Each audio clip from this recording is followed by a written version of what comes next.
आखिर क्यों युधिष्ठिर ये जताने के प्रयास में लगे रहते थे कि कर्ण अर्जुन से श्रेष्ठ है? क्या ये उनकी अर्जुन के प्रति ईर्ष्या थी या वास्तविकता ही यही थी? क्यों युधिष्ठिर अपने ही भाई को उसके सबसे बड़े प्रतिद्वंदी के सामने निम्न ठहराते थे? इस बात का उत्तर आपको भी हैरान कर देगा, तो इस वीडियो के अंत तक बने रहें। महाभारत का अध्ययन करने से ये प्रतीत होता है कि युधिष्ठिर को कभी भी अर्जुन के पराक्रम पर पूर्ण विश्वास नहीं था, क्योंकि कुछ लोग ये मानते हैं कि युधिष्ठिर का कर्ण की निरंतर प्रशंसा करना अर्जुन को प्रेरित करने और उसे सफलता दिलाने का एक माध्यम था, परंतु महाकाव्य में ऐसा कभी भी प्रतीत नहीं हुआ।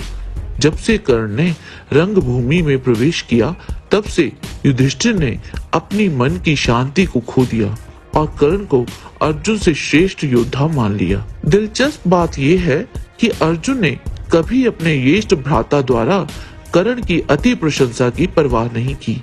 ये स्वीकार करना होगा कि कर्ण ने भी अर्जुन की तरह धनुर्विद्या की बारीकियों और सूक्ष्मताओं में महारत प्राप्त की थी। अर्जुन और कर्ण दोनों ही अपने समय के सर्वश्रेष्ठ धनुर्धर थे, लेकिन यहाँ हमारा उद्देश्य इन दोनों के शौर्य की तुलना करना नहीं है, बल्कि हम ये समझने का प्रयास कर रहे हैं कि युधिष्ठिर की ऐसी धारणा के पीछे क्या कारण था। ऐसा क्या कारण था जिसने युधिष्ठिर को ये विश्वास दिलाया कि कर्ण ही उनके और अर्जुन के लिए सबसे बड़ा संकट है।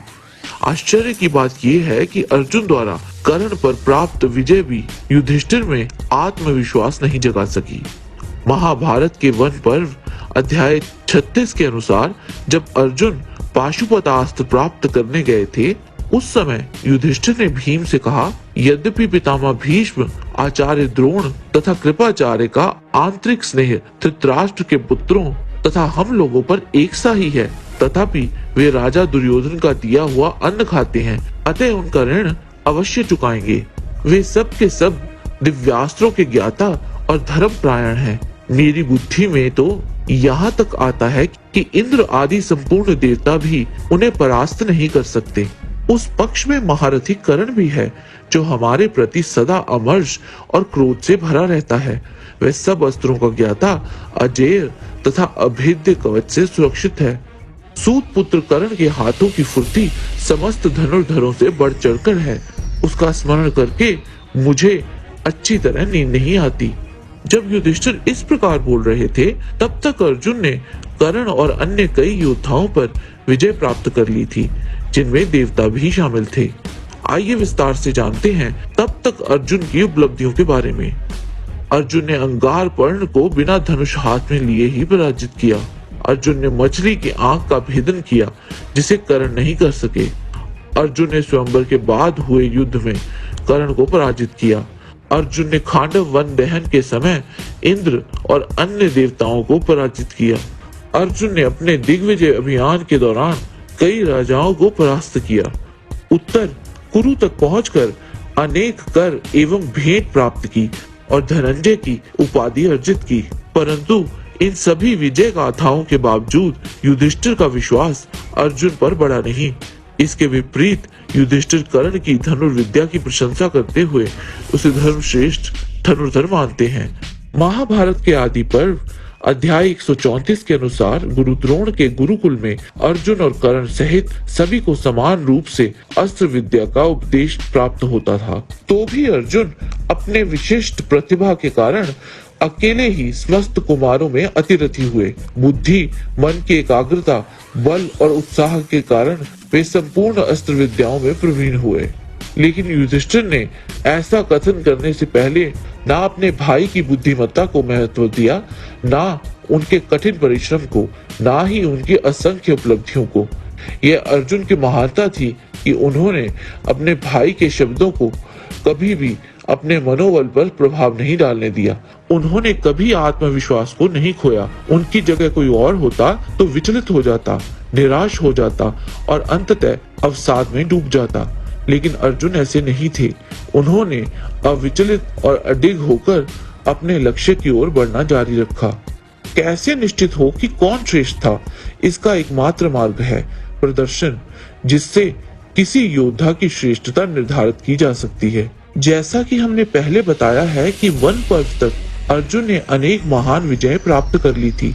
ये सब युधिष्ठिर को निश्चित करने और उन्हें आश्वस्त करने के लिए प्राप्त होना चाहिए था, लेकिन उन्होंने ऐसा नहीं किया। पूरे महाभारत में हम कई ऐसे प्रसंग देखते हैं जहां युधिष्ठिर ने कर्ण को अर्जुन से श्रेष्ठ माना, लेकिन किसी ने उनसे ये नहीं पूछा कैसे। युधिष्ठिर की कर्ण को लेकर असुरक्षा की भावना 17वें दिन तक बनी रही। उन्होंने सारी सीमाएं लांघ दी। जब उन्होंने अर्जुन को कठोर शब्दों में दोषी ठहराया और यहाँ तक कि उससे अपना गांडीव किसी और को दे देने के लिए कहा ताकि कर्ण को मारा जा सके। महाभारत के कर्ण पर्व अध्याय 68 के अनुसार जब कर्ण के हाथों बुरी तरह से घायल हुए युधिष्ठिर का हाल जानने के लिए अर्जुन युधिष्ठिर के शिविर में पहुंचे तो वहां युधिष्ठिर अर्जुन से बोले, कुंती नंदन, श्रेष्ठ धनुष गांडीव को लेकर तथा भगवान श्री कृष्ण जैसे सारथी के द्वारा संचालित होकर भी तुम कर्ण से भयभीत होकर कैसे भाग आए? यदि तुम आज रणभूमि में विचरते हुए इस भयानक वीर राधापुत्र कर्ण का सामना करने की शक्ति नहीं रखते तो अब ये गांडीव धनुष दूसरे किसी ऐसे राजा को दे दो जो अस्त्र बल में तुमसे बढ़कर हो। दुरात्मा राजपुत्र, यदि तुम 5वें महीने में माता के गर्भ से गिर गए होते अथवा माता कुंती के अष्टदायक गर्भ में आए ही नहीं होते तो वह तुम्हारे लिए अच्छा होता, क्योंकि उस दशा में तुम्हारे युद्ध से भाग आने का कलंक तो नहीं प्राप्त होता।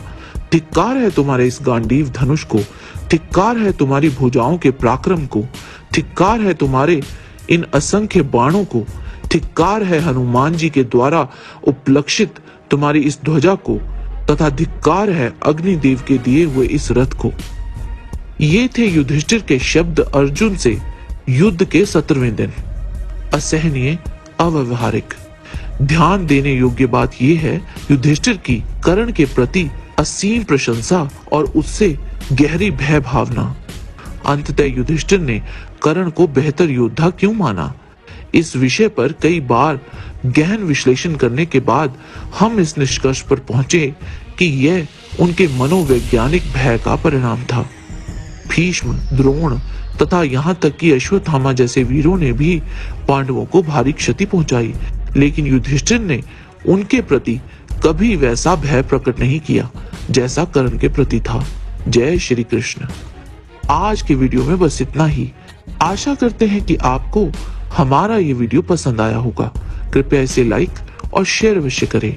किसी भी प्रकार की त्रुटि के लिए आप सबसे क्षमा याचना करते हुए आपसे निवेदन है कि प्रेम पूर्वक परम पिता परमात्मा को मन में धारण करें और बोलें, वैदिक सनातन धर्म की सदा ही जय।